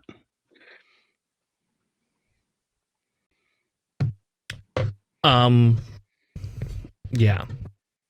I think he's better than Enfys Nest. I would put Enfys Nest in the for fun category, but I also don't think he's super amazing. Like, I think his static ability is actually really good, but when I went back and looked at all the bounty hunters, we've lost so much, and now they're spread out over multiple colors, so now I have to choose. Like, if he was a green villain yellow, and then I could splash red, he would be amazing. But I have a really hard time filling out my deck as much, so, like, I think he is better than for fun. He is insanely better than Enfys Nest, in my opinion. But I still think that I have way too limited of options with him. I think he's the leader that they designed for future sets, is essentially where I'm going with this. Like, I think in future sets he becomes very good. But I think this set we cry a little bit because we've lost so many bounty hunters. Just so many. I lost Bosk, baby. I'm so sad. I don't have Bosk anymore. Nah, you got a good Bosk in this set. So I put him in potentially playable. I technically believe Enfys Nest would be in for fun, and I would put Boba on the very far end of that personally. I'd put Boba in for fun. I think Enfys is better. Okay. I do think that Boba has a lot more potential. It's just I don't think the bounty hunter pool is good enough to warrant him doing anything really impactful right now. All right. Is it my turn? Do I get my turn now? Yeah. It's your turn. All right. So we're going to put Krennic. I put Krennic in playable. I'll put him on the lower end because I think he's better than... I genuinely almost say... I know everybody seems to be down on Vale, but I think Vale is better than what we rated her. But I will put Krennic on the lower end. I think Krennic has the ability to play multiple colors again, and be very playable. Like, I like red better than I like yellow personally. I think people are sleeping on red, but like I do think he has viability in all three colors again. The blue is a little bit harder to justify going into, but at the same token, if I want like the aggressive, like if I want to actual like hard control, blue's better. Like he's my Palpatine replacement. But I originally was very down on Krennic. I have been recently playing him, and outside of like hard aggro, I have found that Krennic beats a lot of other things. I will say he struggles very hard into Lando. Holy crap. I cannot beat Lando with him. I cannot outramp. Lando somehow can outramp me. I do not know how that happens. That makes sense. But I guess I've been playing a lot more of him. I've been playing a lot of Blue Force, Krennic, and Red. And like the Blue Force, you just have enough removal that most other things just don't really matter much, right? Because you have Shatterpoint, No Glory, and Lost and Forgotten. Plus, like Chariot and also like the Night Sister Warriors also give you the Force, and also you just draw a card because you can kill it any time. I have him in like high B. I have Saw higher than him, but I have him above like Aura. And I think I agree with you. Like I think he has a high ceiling threshold potential for like being our control deck for this during this meta. And if I pull a showcase of him, I'm very probably going to be playing him at Worlds. There you go. So And I'm kind of So excited. I like Krennic. I played with Krennic exactly once with Red, and originally I had him about the same tier as Han. But Whoa. after like list building with him, I do see his potential where he can really essentially help ramp himself with credit tokens, being able to take advantage of like when defeated and like really trying to build him out like how I would build Thrawn. Just being able to really take advantage of when defeated when I want to with Krennic's ability and getting both bonuses as I want to. Definitely has a higher ceiling because you can help yourself in building like much larger units, and once you get your pool up there you can have a lot more like lower units to help continue generate credit tokens as you need to or until you win the game. It does feel like you do need a good balance in order for him to still stay effective in pressuring your opponent's base versus using his ability. So you do have to control that tempo of how much you're using his ability. But if your opponent does control you, it makes it much harder for Krennic to really be effective there. I put him in playable, probably on the lower end of playable. I want to say, golly, who do we have on the bottom right now for playable? For playable, we have Lando, Saw, Jin, and now below Krennic. Lando. I will put him below Lando. Oh, I would too, actually. Yeah. Do you think he's better than Val?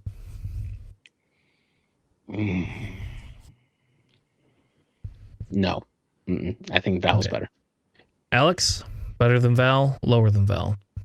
I think he's better than Val. Okay. And so do I. I actually think he's better than Val too. So there you go. We'll leave him over Val, but on the low end of everything else. All right. Was that my turn? I don't know whose turn it is. Yeah, somebody else that was talking. you. All So right. it's Alex. Alex. Sure. Let's do Chewbacca. I have Chewbacca higher than Han, but lower than Boba. So more for fun.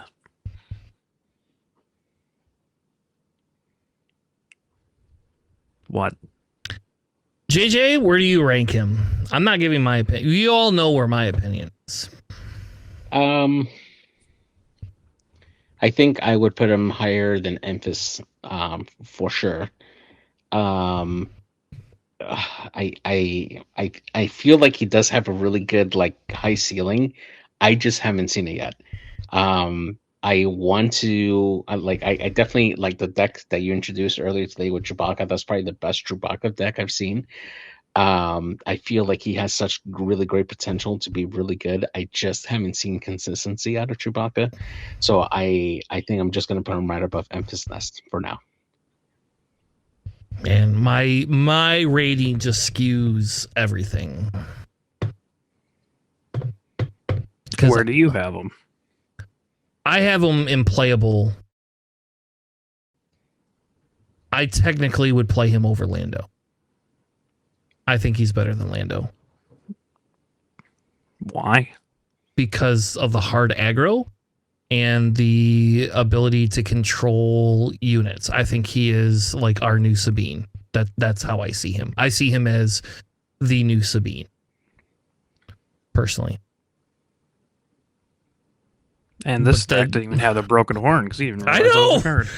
I can't wait to change my deck up just to play some of these other cards that seem crazy. I don't. Again, it's Carabast, right? But my win rate is over 95% with Chewbacca, so I don't lose to a lot. Like I've lost to Val. I have lost to Krennic if they can overramp me, but outside of that, like I'm able to aggro down bases pretty fast. Like I would put him as a concession on the high end of potentially playable. Is the lowest I can feel I can personally go with him. But I genuinely think he's one of the top tier leaders coming out of this set, and I think he will be one of the top tier leaders in tournaments. If I pull a showcase, I would go on record saying I would play him in Atlanta. There you go. Wow. I will pay to fly to a regional and play him. So if you had both a Krennic I play showcase, I would play it since I committed to it. I would play him in Atlanta as a weird Tanner gets to play aggro. I guess I've had insane success with aggro though in tournaments, so it's weird. I like him almost as much as Vader, I guess. Yeah. Okay, that's fair. So I don't know where to rank him. I can't take Alex's ranking seriously, I guess.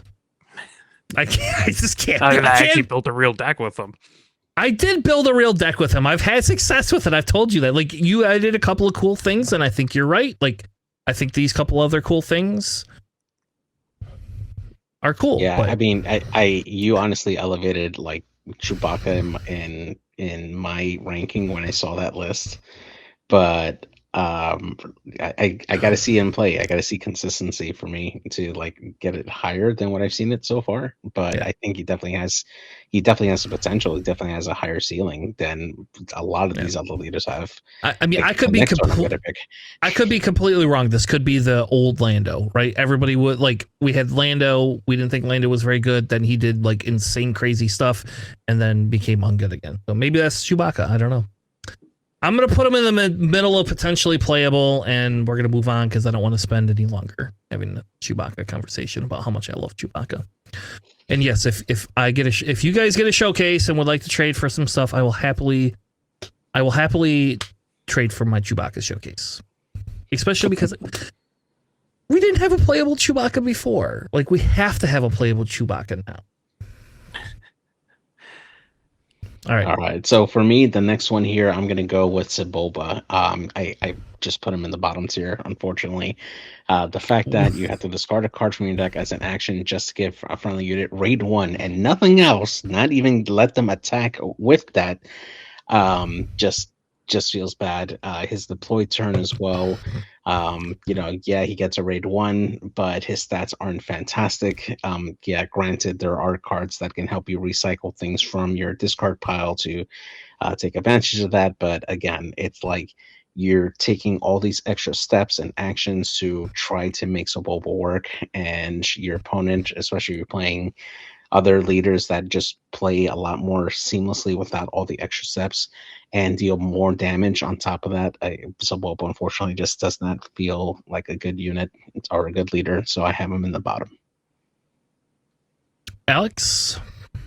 I don't see why you think he's in the bottom. I think he's probably the better like red villainy aggro leader because there's not really much of them.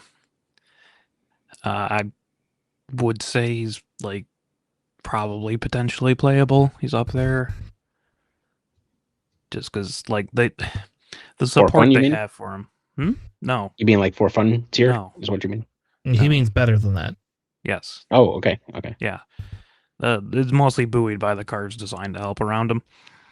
The blaster's okay, I guess. That's a rock is fine, but like Volscaris is a defender, and like his pod racer and stuff really help him do that aggro. He's very one note linear, so like if you slow him down, he's SOL. So I don't think he's like incredible, but like I don't think he's bad. He's just kind of an annoying aggro leader, kind of like maybe like Kylo 2, right? Where it's just that's exactly what reminds me of Kylo 2.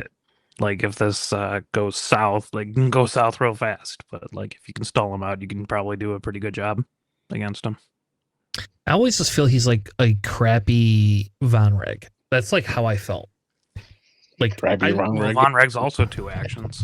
That's what I'm saying. Like exactly. Like it's just like that's how I always like. I think Von Reg's okay, right? Like I think he's an okay pilot. I think Sabob is okay.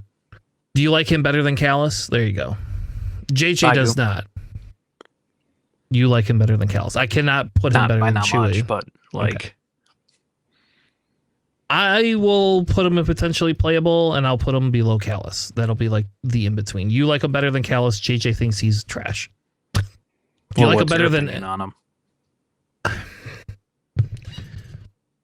If you're gonna play villain aggro, I think he's probably one of the better villain aggro decks now.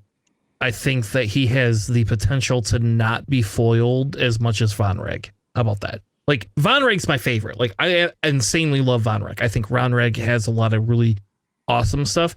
I think Saboba, that's how you say his name, right? Saboba? Mhm. Yeah, Saboba. Yeah. Okay. So I got it right. Thank you. Thank you, Tanner. But yeah, so Saboba, I think, is better than Von Reg now, just for the pure fact that he has cards built around him that they introduced this set. And I feel that his ceiling is there. But if I'm going to play villain aggro, I'll be honest, I'm playing Third Sister. Almost more than him. And I would rank her in a potentially playable category. So I think he's kind of on the lower end. I like Callus better, but not by much either. Like, I really genuinely think Saboba is on the lower end of the tier, I guess. So, yeah, there you go. All right, who's next? Is it me? You are. All right, I got Tobias. I'll be honest, I would put Tobias over Jin, and I feel Tobias and Saw are tied. Like, it's just different deck styles. So, Tobias is a lot more fun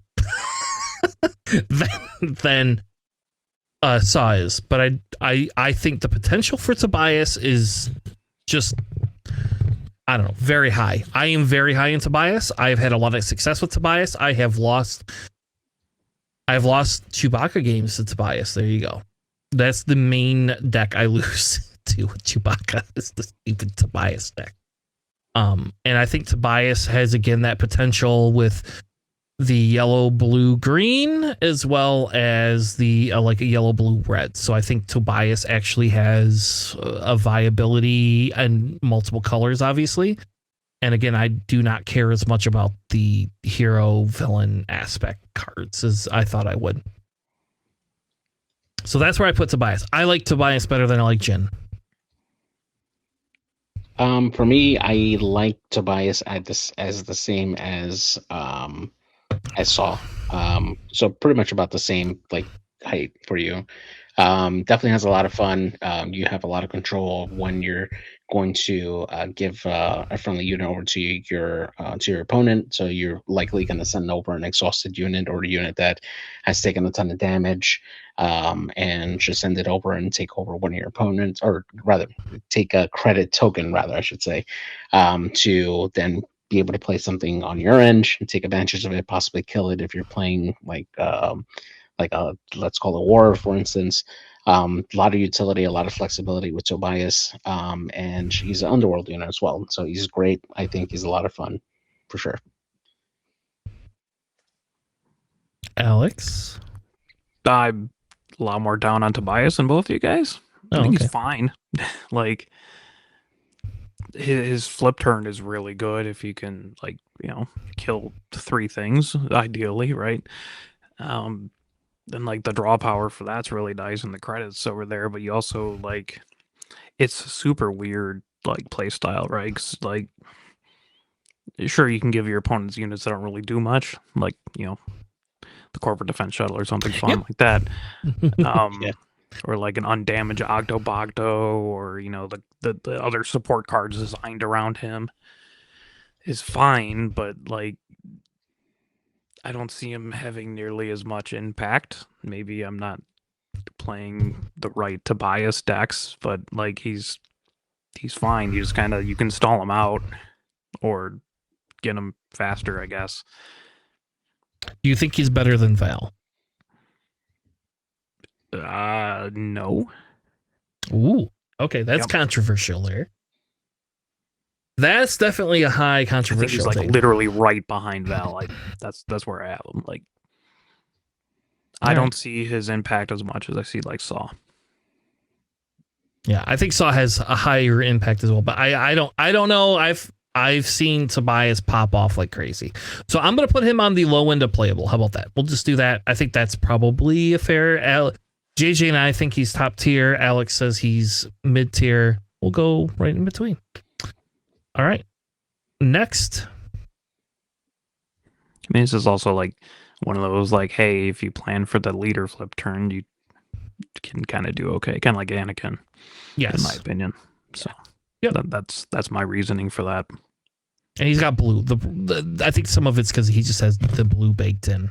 So, And like Rio's incredible with them, don't get me wrong, but you also still need to draw it and have it be useful. True. All right. Next one. What do we have 3 left? Well, I think that's me, isn't it? Mm-hmm. Let's do Jabba. Right. I don't think he's particularly great. I think he's better than Boba. Worse than Emphies? Yeah, that's the debate that I have in my head, is somewhere between those two. I put Emphas higher than Java. Yeah, that's like my initial gut reaction. Like his flip turn's really good. And there's like some really annoying things you could do with them, like Salacious Crumb or like Garinden, dropping Garinden, picking it back up and calling it after you know the entirety of their hand. But also like board presence is pretty good in this game, and removing your own board presence is probably not good. Yeah. I think we can all probably agree that in the long run, this Jabba is just not. I don't know. Yeah. There could be something and we're missing it, but I agree with you. Like, I don't think we have enough. If we had like a hard, like more hard control type elements, I think you'd be really good. But we don't have that, so it's. I don't. It's 6. Very hard to out, which is a bonus, and like ambushing out like a Boba Fett or like a Jabba's Rancor is pretty solid. Those contracted hunters are actually really nice with him because you just pick them back up so they don't die at the end of the turn. And Salacious Crumb's good, and that's about as far as I've gotten. Where it's like, okay, these are fine. How do we make them do things better than the other leaders that roughly do the same thing? Yeah. All right, JJ, which one do you want last? Do you want Hera or Vader? I'll do Vader. So Vader definitely feels mid-tier for me. He definitely has a pretty decent stat line for when he deploys.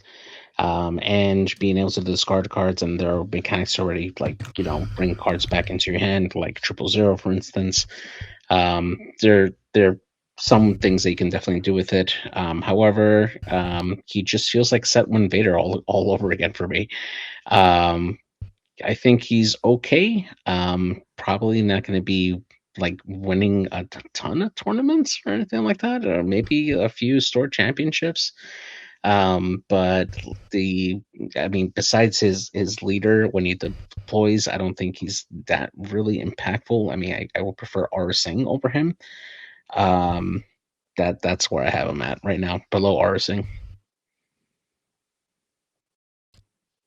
So I would say if we had aggression from set 1 with him, I think he would be top tier. But I think because we had so many things rotate, I don't understand why people think that they can just dump their whole hand and win a game.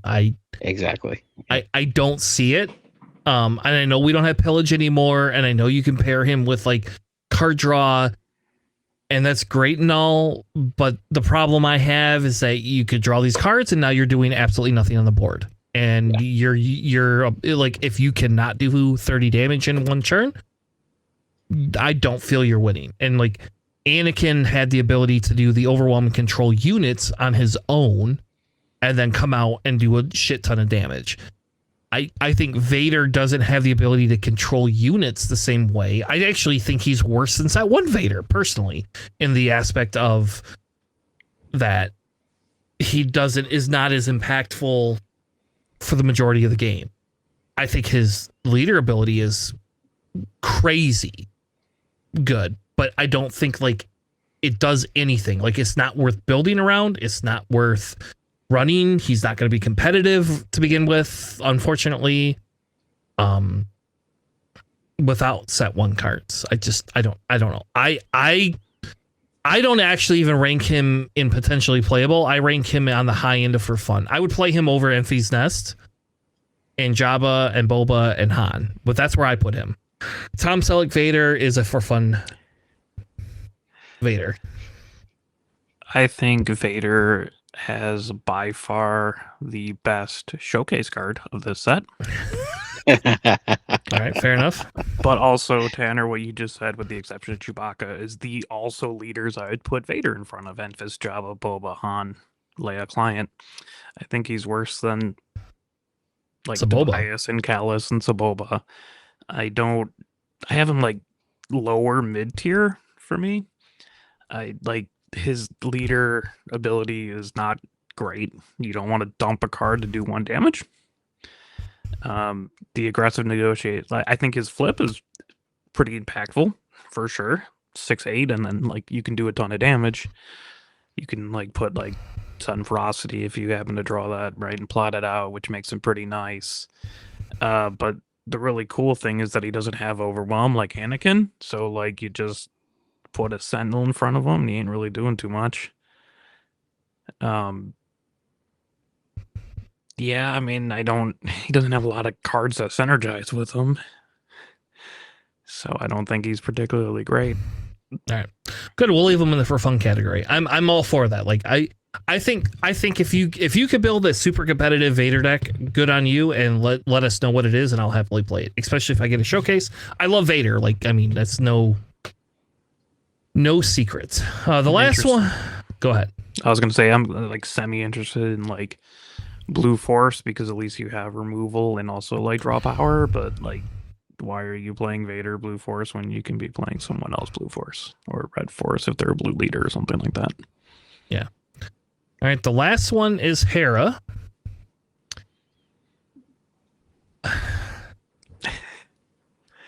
I really want to not put her in who the fuck created this, but I genuinely do not think she's very good, I guess. And I understand like being able to play out of aspect is really good, but like I think Callus has like, oh, you get to pay a resource and just discount it, right? Her, you have to have 2 units on the board that are not dead, period.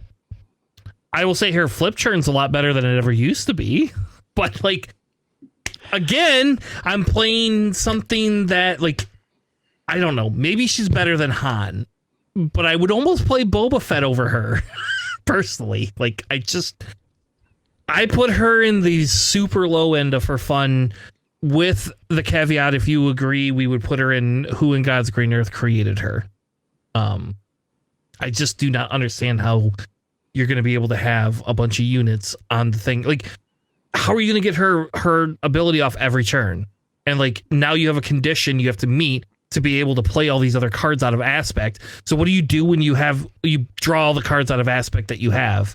Like, I can't play them from like my resources. Like, if like we still had those, you know, like those resource cards, I think it would be better. But I don't know. I genuinely, I think she's better than Leia in the Client, and possibly better than Han. But I think I would play Boba Fett and maybe even Jabba over her. So there you go. That's where I put her.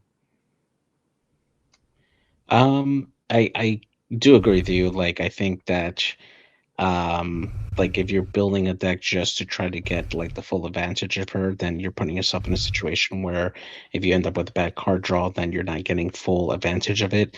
It does feel very much that she has a coordinate ability, basically, because you need the 2 people in there to get advantage of the coordinate. I mean, if the best way I've tried to play Hera is try to play her like Setuhan, like bring in a bunch of low cost units to play out there and hope that they survive until the following turn. Hoping that you can bring out some stronger units that are out of aspect using her ability, and hope that those units stay on there. If you run into a Sentinel though, and they're stronger enough to eliminate those units, then all of a sudden you stall, you lose your tempo in going in there. So it's tough to like really get in a good effective like offense with Hera if you end up stalling. So for that, she's in the for fun category. I would place her higher than a few that we have on there already, but I don't really see her as competitive, really. I'm more high on Hera than you guys. That's interesting. I don't think she's that bad. There are actually a lot of the cards that create like tokens, something like Queen Amidala, are in green. So like you can get extra value out of it, but I think it's like you're not playing an insane amount of units outside of the aspect. I think it's kind of like Saboba, where she's more buoyed by just other cards that are good that she can play than like not like just her ability herself. But I don't think it's super difficult to have like 2 units out and have like a decent impact. Like putting a team together is green, so you can just like search the top 8 for any unit that you want. Well, that's not green, I guess, but you know, the secondary aspect. I just don't think you put a lot of like those secondary aspect cards in there. I think you just splash them like here and there and just run like probably like a green blue hero thing like everything else, but you can also splash in like Zeb and Kanan a little bit better and have like a more impactful turn with those. Like just add some of the Spectre cards in there, and Sabine's Masterpiece would be pretty interesting. I mean, I guess the question is, why are you running her, not somebody else? So you can play Zeb and Kanan and Sabine's Masterpiece more so than anything else. Yeah, I don't think she's great. The only reason why I would play her over like Jabba and Boba and maybe even Memphis, but not more than like Val or Callus or Saboba or anything like that. Okay. That is fair. So, all right, folks, here is your tier list. We didn't feel anything was God tier. Though I think Alex thinks Lando's God tier, but I have to mute him really quick so that he can't respond to that. So all right. Well, there you go. That's our tier list for a Lawless time. Thank you all so much for joining us tonight. It's been a fun time. We had a good time going through all these leaders. I'm excited to see what you all are cooking. Either join our Discord or comment on the video. Tell us what you're cooking. Send us videos or send us deck lists. I mean, we'll review deck lists as they come up. We'll probably have a few more decks next week. I'm going to challenge Alex to take my Chewbacca deck and upgrade it and then take it for a run and tell me what his record is. Yeah, I'll send you my Chewbacca deck. Well, I want you to play it online. Like, I want you to play like 50 games online and then tell me how much you win with it. And then what you lose to, and then we'll tweak the deck to stop losing to those decks, and then we'll be like the top tier.